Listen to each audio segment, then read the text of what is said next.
talked about the pH on this spa testing at 7.8 up on right here on the test kit.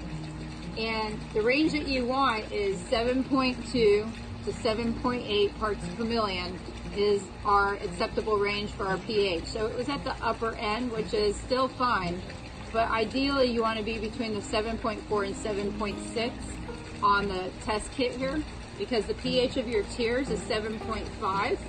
So ideally that's where you want to be with your pH so that you don't burn people's eyes, because when you get on the lower end of your pH here, then you're going to burn people's eyes.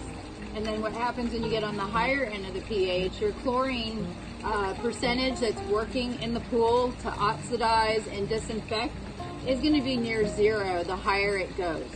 So you're going to have a lot of algae problems and that kind of thing with your pH being up this high. This low, you're going to have really good effectiveness percentage of your chlorine working, but you're going to be burning people's eyes at that point. So it's a balance. So we want to keep right in the middle here where we get 50% of our chlorine pretty much active and not burning people's eyes.